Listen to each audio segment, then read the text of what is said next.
Hello. So I never know how to start these things, so this is how we're starting it. I'm gonna talk a little bit about champagne / sparkling wine, and I'm gonna open up one of the bottles. It can be a little bit intimidating to open up a bottle of champagne, especially trying to not get that loud pop.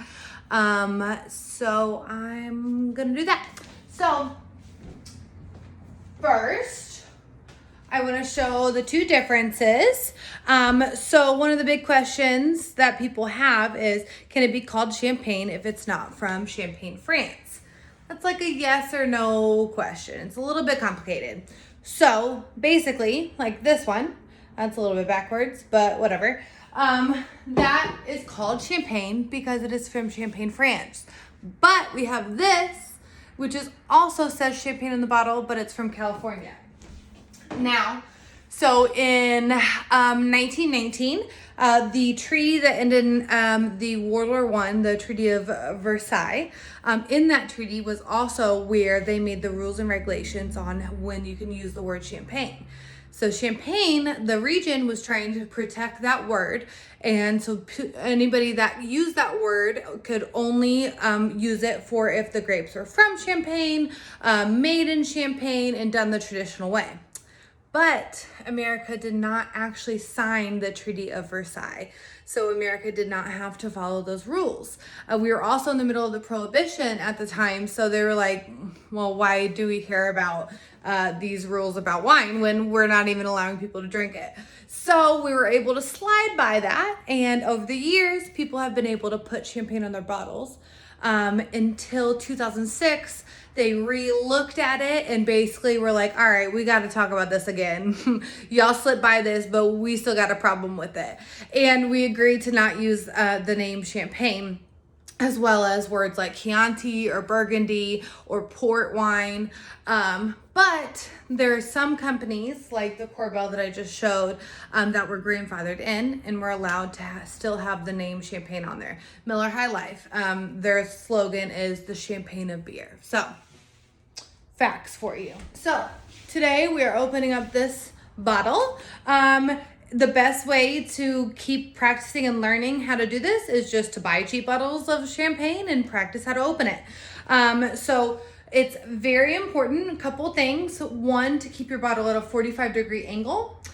Two, you want to keep the cage and the cork on the whole time. Opening up a bottle of wine is actually super dangerous.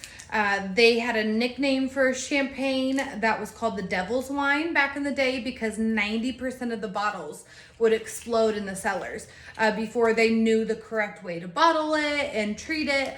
But the workers would actually have to wear metal masks just to protect themselves because people were dying and getting severely injured from the bottles bursting open. Also the corks can hurt people a lot too. There's more pressure in here. There's 3 times more pressure in a bottle of wine than there is in tires. A cork can get up to 25 miles per hour.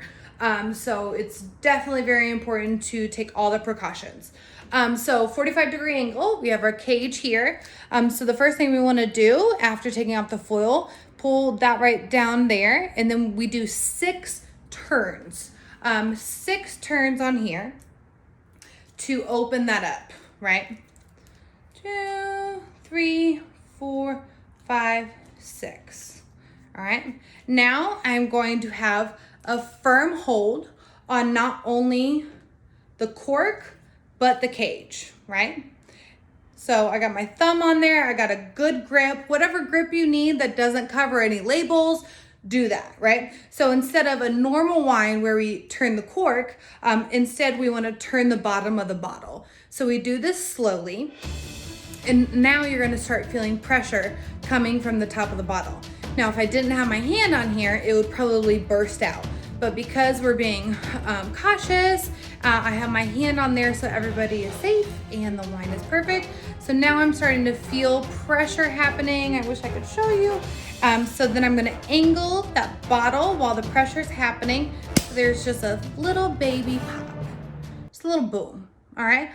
So if there's too big of a pop, then you could lose some of the wine. It loses a lot of the bubbles, which 49 million bubbles are in one bottle of 750 milliliter bottle.